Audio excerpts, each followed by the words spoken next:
Tired of your car insurance rate going up, even with a clean driving record? You're not alone. That's why there's Jerry, your proactive insurance assistant. Jerry compares rates side by side from over 50 top insurers and helps you switch with ease.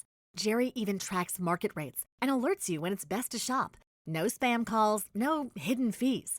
Drivers who save with Jerry could save over $1,300 a year. Switch with confidence. Download the Jerry app or visit jerry.ai/Libsyn today. That's JERRY.ai/LIBSYN. A Swift Kickin' Ass, episode 70. Welcome to A Swift Kicking the Ass podcast, hosted by lifelong friends Tom Stewart and John Curren. Today's episode is a special feature covering Rober Greene's 48 Laws of Power. Welcome, I'm Tom Stewart, and I'm joined with my lifelong childhood friend John Curren, and today we discuss Rober Greene's best-selling book, The 48 Laws of Power, Law 26, Keep Your Hands Clean.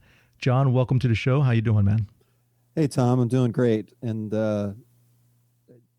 for those of you who can't see, Tom looks like he has a big zit on his head.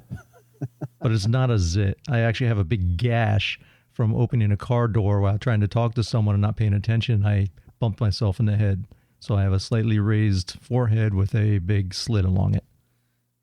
Yeah, the only reason I bring that up is I wanted to give you an example of today's discussion, and that's about keeping your hands clean. I did not keep my hands clean on that last statement. I talked bad to Tom right to his face.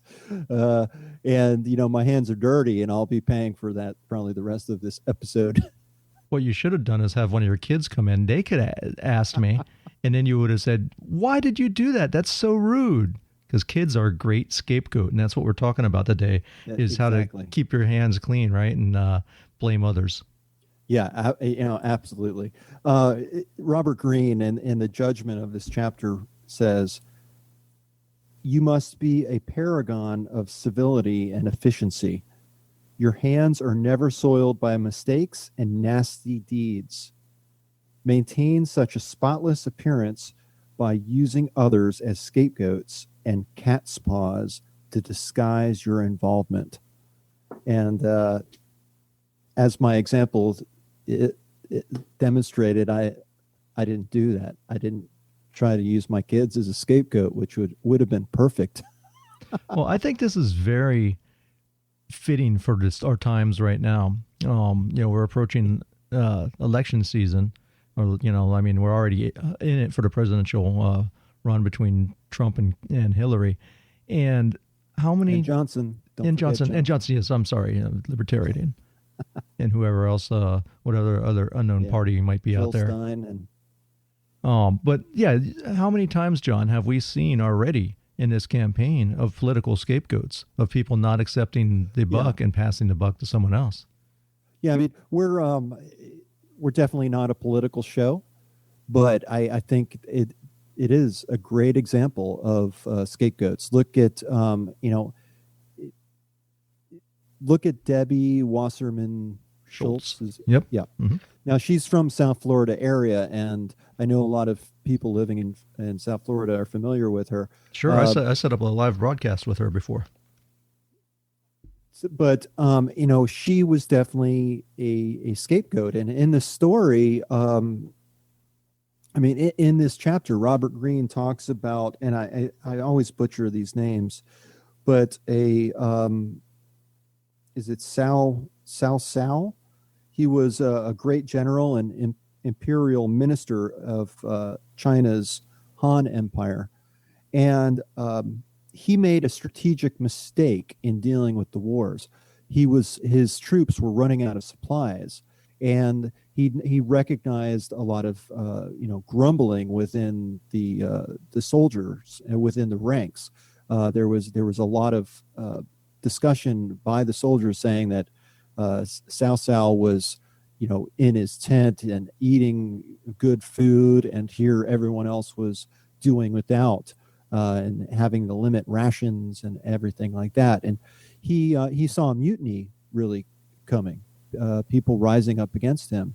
So even though it was his own fault of why this happened, he called in his one of his officers, I guess, the main guy that was in charge of food and rations. Right. So, and he said, I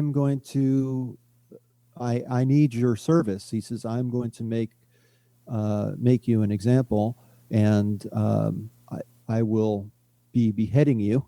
I know, just so casually. By the way, but I'm going to make sure that your family is well taken care of for the rest of their life, and I will look after them.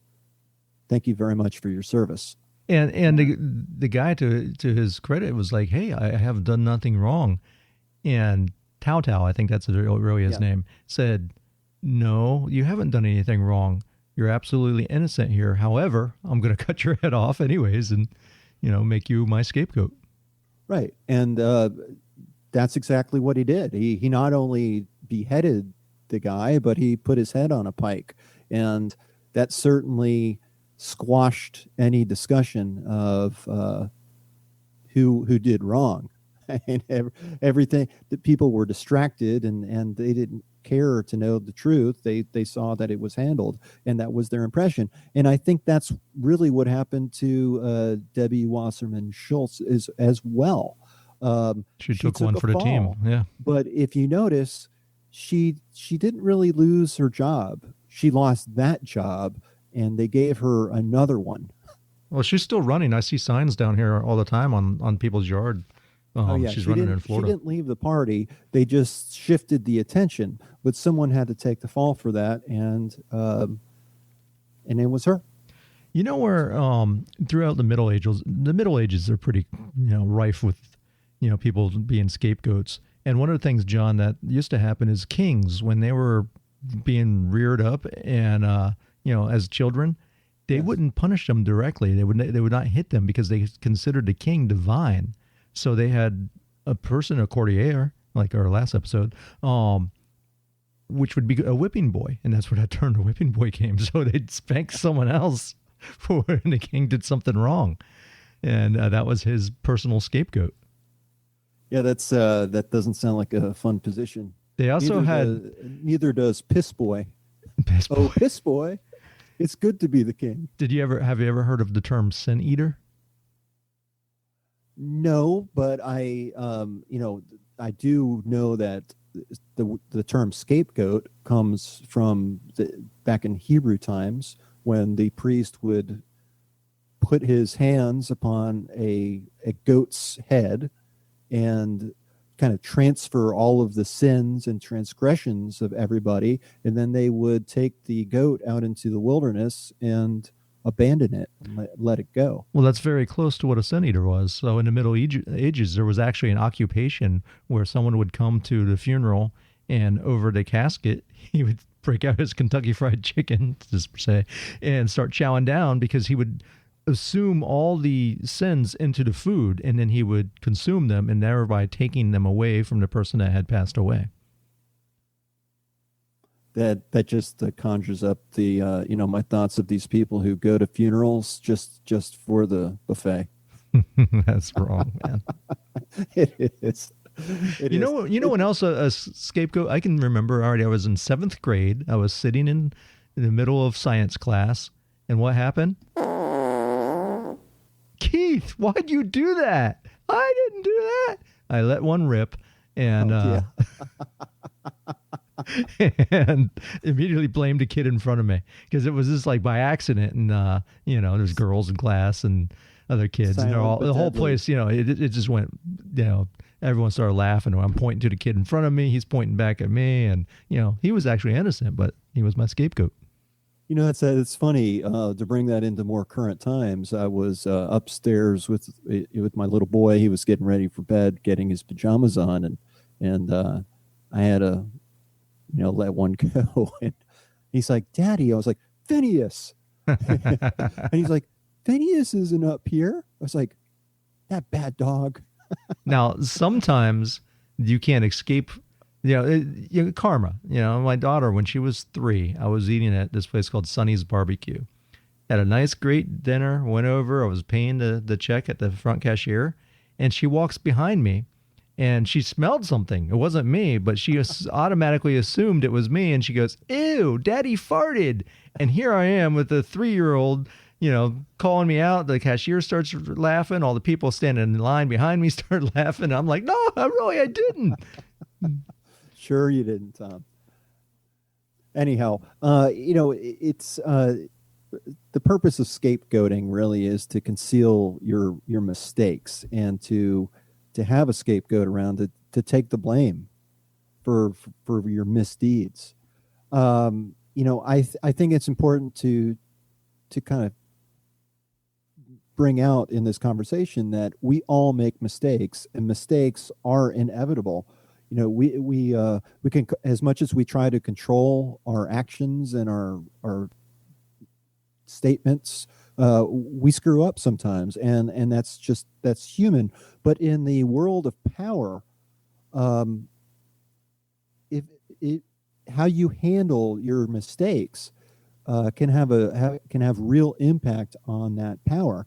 Think about if a leader, I see this all the time in corporate life about managers or directors or vice presidents, whoever it is, leadership, not making it a habit of apologizing, not making it a habit of admitting that you did something wrong.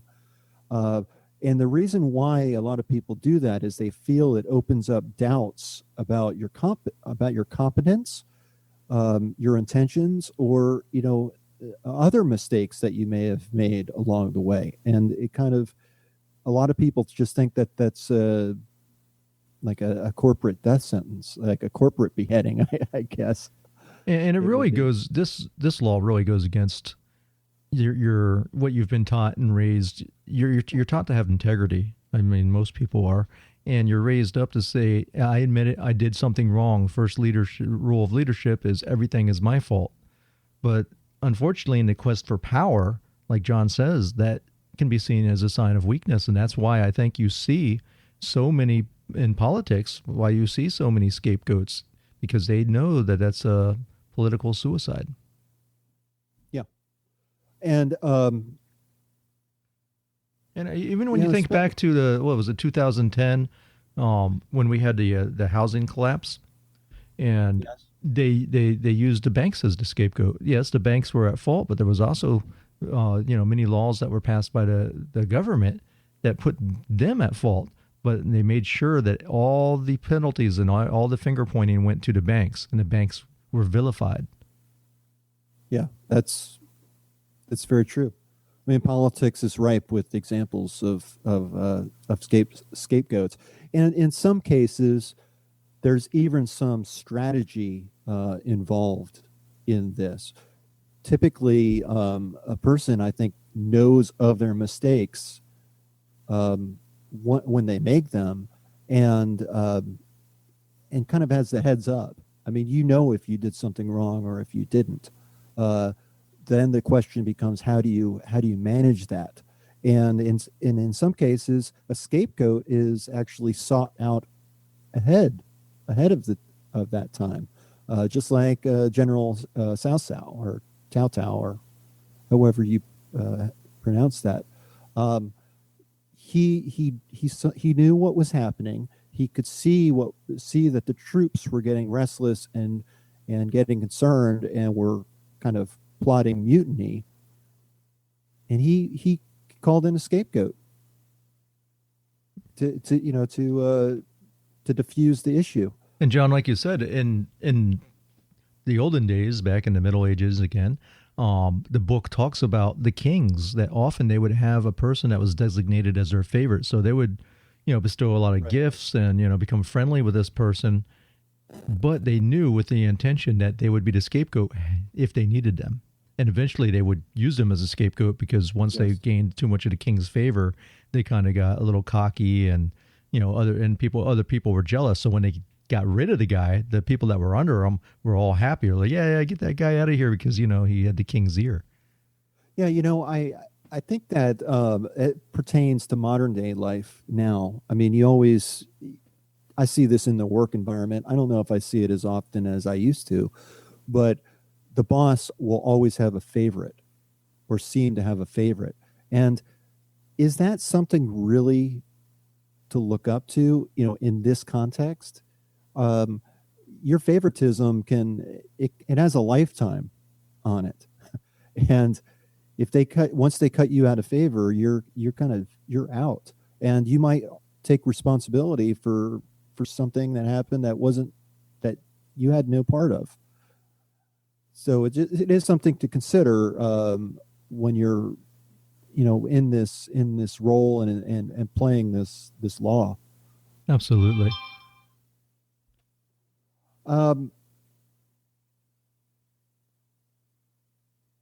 Okay, so John, do you watch? There was a good. Let me just. Do you watch The Wire, John? Have you ever watched that show? No. Okay, well, The Wire, it's you can find it like on on demand and so forth. It's a good show, but basically it's about the police department has this special detail that's trying to bust these narcotic guys, these drug lords. But these two drug lords, this guy Stringer Bell and Eben Barksdale, what they do is they've never been arrested.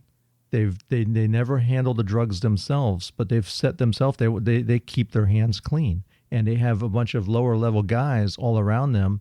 They make the power plays and the calls, but someone else does the dirty work. And that's again following along that same line. And you see this in many shows. Game of Thrones is popular for having scapegoats.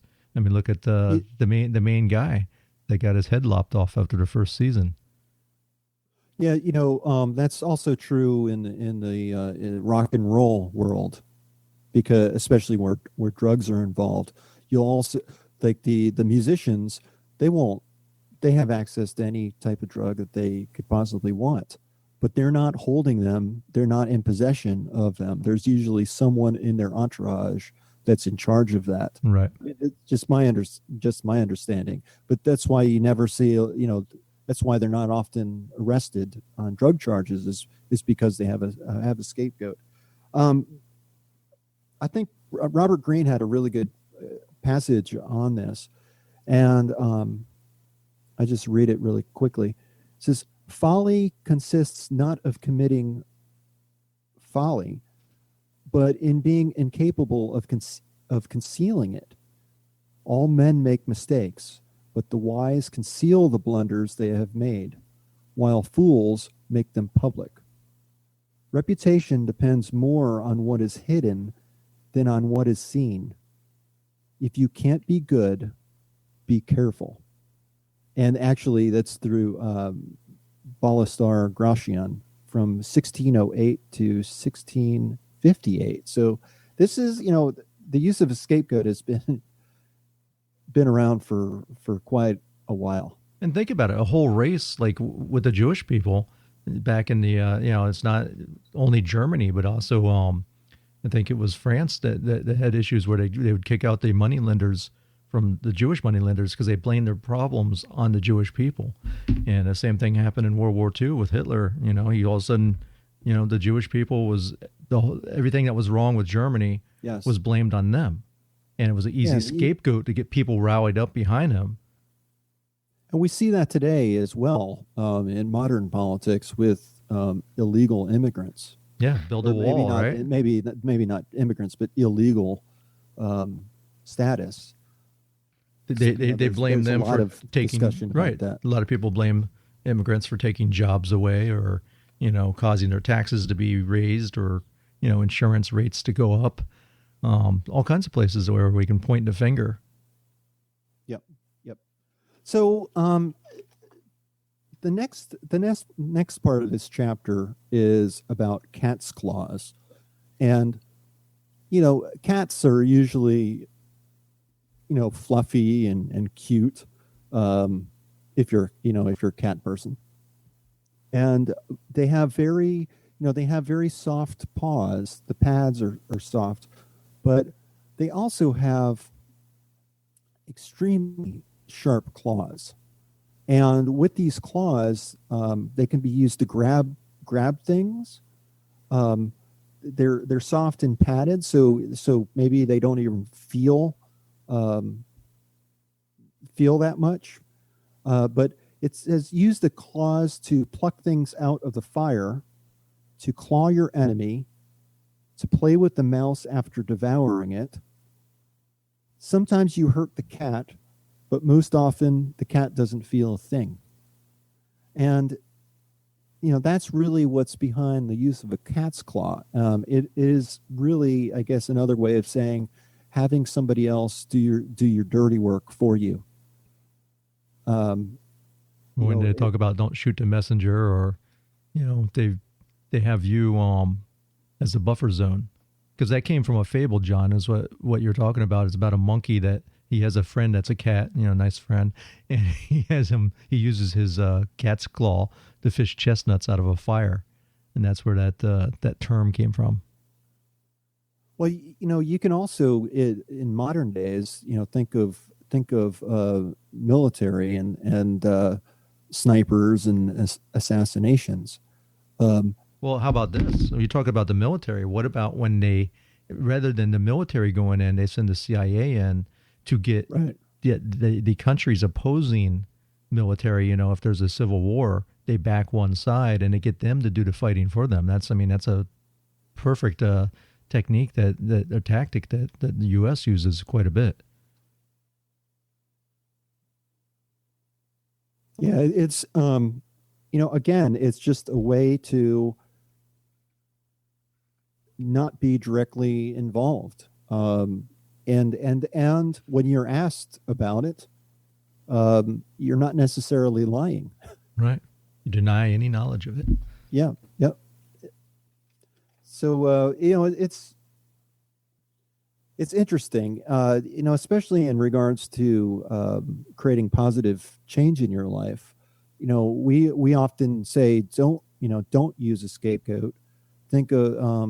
Take responsibility for yourself. But we're not talking about admitting it to yourself. I mean, and taking responsibility. We're talking about how you take action on it outside of yourself, and how people view your mistakes, and how that can affect your own power that you have. John, you know what the ultimate scapegoat is? I'm about to hear, aren't I? The devil made me do it. Yeah. Or actually, I used one today. My wife was asking how come I was antagonizing her and my daughter today. Why was I pushing her buttons when it's fun. that, and I just said, I'm sorry, it's my nature. I can't help it. So you used your nature as a scapegoat. Exactly. Can't help myself. It's just the way I am.